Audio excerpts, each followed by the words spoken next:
on, ladies and gentlemen? Welcome back to the channel. You know who it is by now, Jimothy. Now with that introduction, ladies and gents, I'm sure you know what deck I am going to be profiling for today, and that is Unchained. So without wasting any more time, let's get straight into the video. So starting us off, we have triple Unchained Twins Aruha.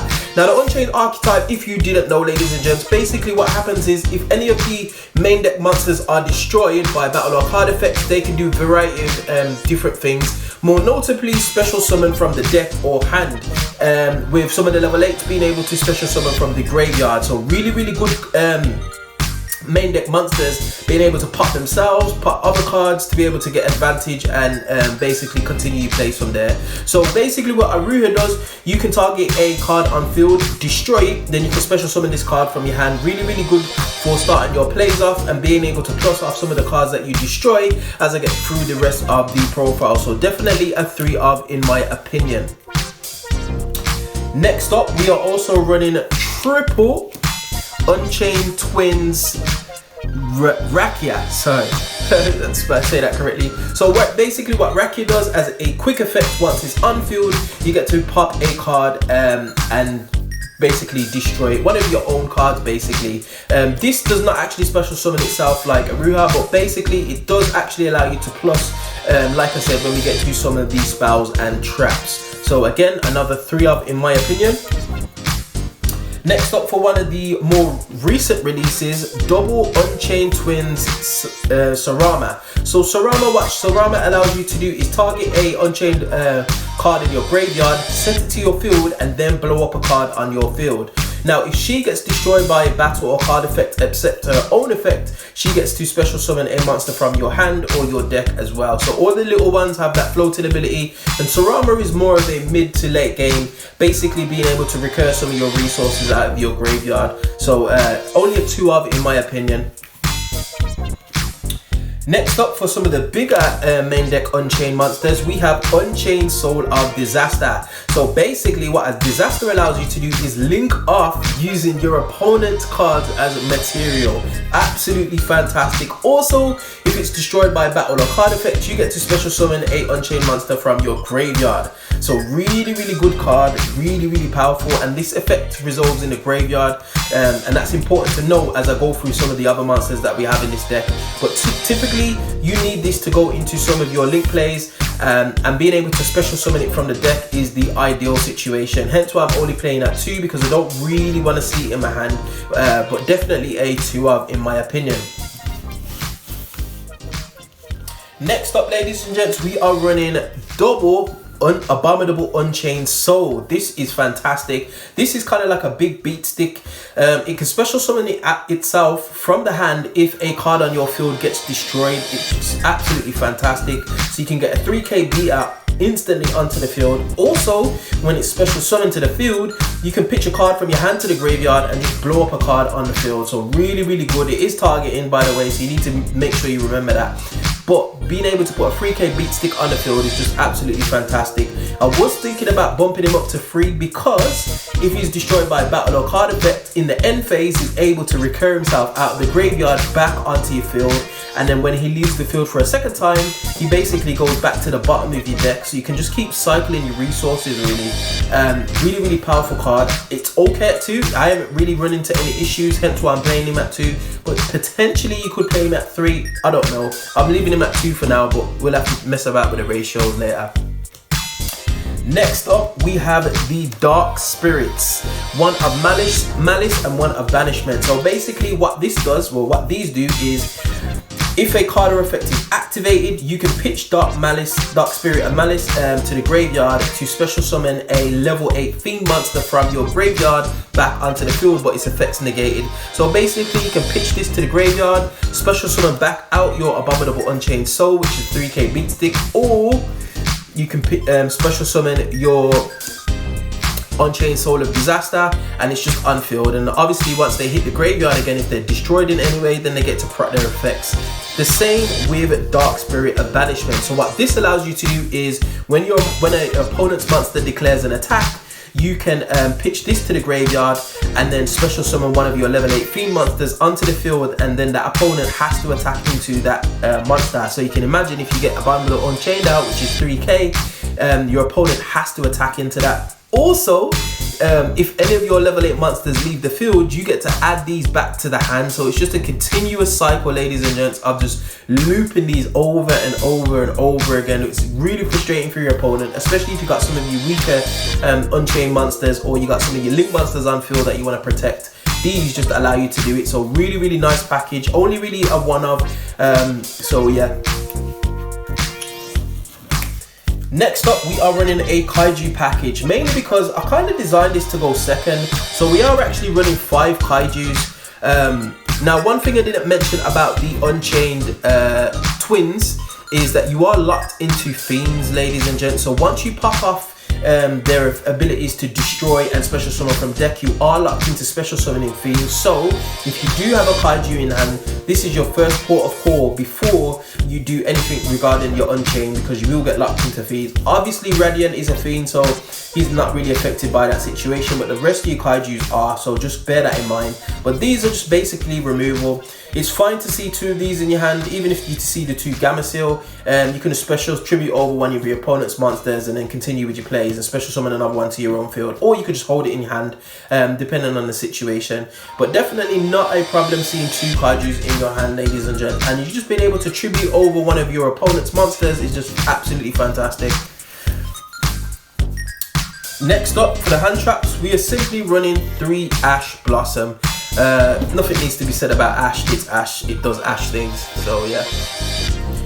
Next, we are running the spells, and onto the spells we have Triple Abominations Prison. This is a very expensive card, ladies and gents, but what this allows you to do is search out any Unchained card from your deck. Spell, trap, monster, any Unchained card.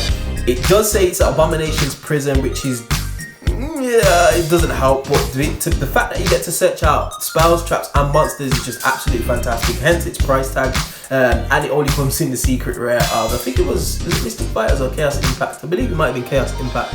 But yeah, anyway, allows you to search. It's the search of your deck. This is basically combo.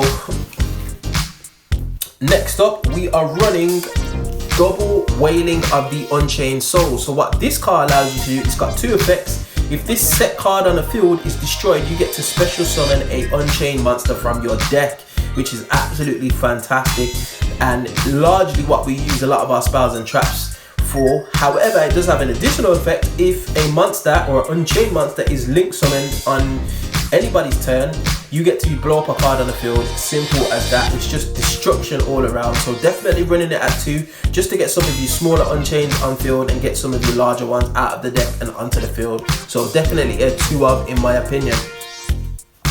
Next up, we are running some more generic stuff. 2 Dark Hole. Yes, ladies and gents, and actually coupled with that, Lightning Storm. Obviously Lightning Storm's got a double utility. You can destroy spells or traps. But Dark Hole, not only does it blow up the whole field, but it allows you to proc your Unchained monsters' effects once they hit the graveyard or once they're destroyed, basically.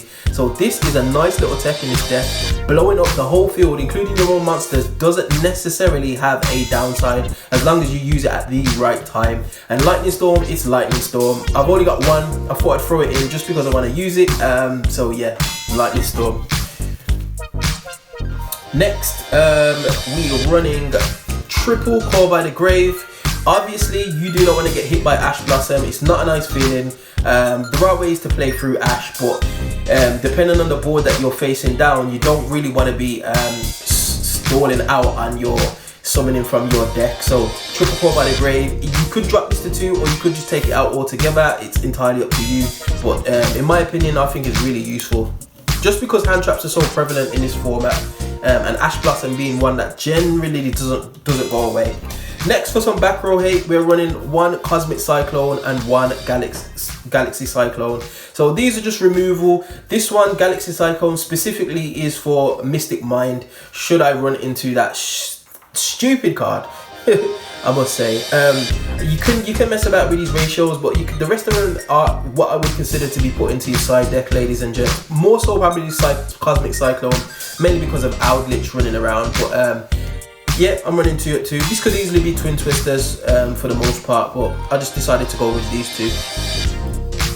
Next, on to the Unchained traps. Now, the traps function similar to the spells, by where if these set cards are destroyed, they get to special summon an Unchained monster from your deck or hand, which is really, really powerful. However, Abominable Unchained Soul also has the effect that when it's activated, you can special summon an Unchained monster from your graveyard, which is really, really powerful, ladies and gents. Very, very powerful. So 2 really great effects. As an opponent, you don't want to blow up anybody who's playing Unchained. You don't want to blow up their back row. If you do, they're just going to plus off it, basically, unless you've got an answer for that. So triple Abominable Unchained, Chamber of the Abominable Unchained.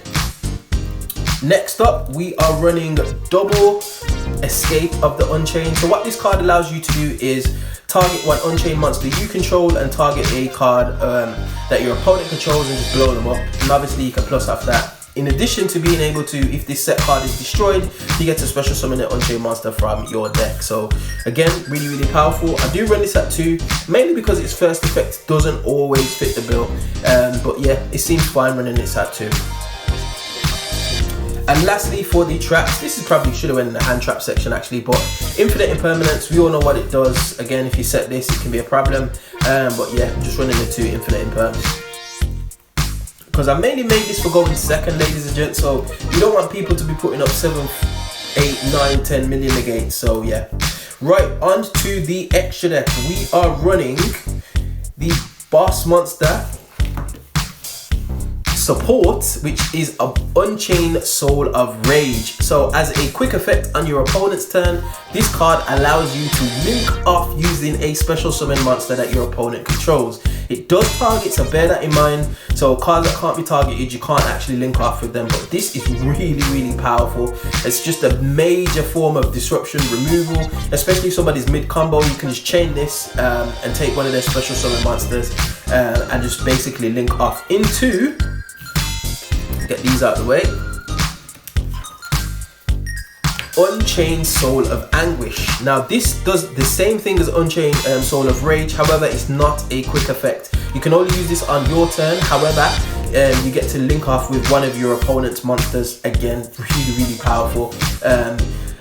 You are locked into darks if you do it, but however it's really powerful, very, very powerful. And just bearing in mind, obviously, if you're locked into fiends, you can't go into some of the other link monsters that you may have in your extra deck. But again, I'm running this at 3. I find this just really powerful, so a 3 of in my opinion.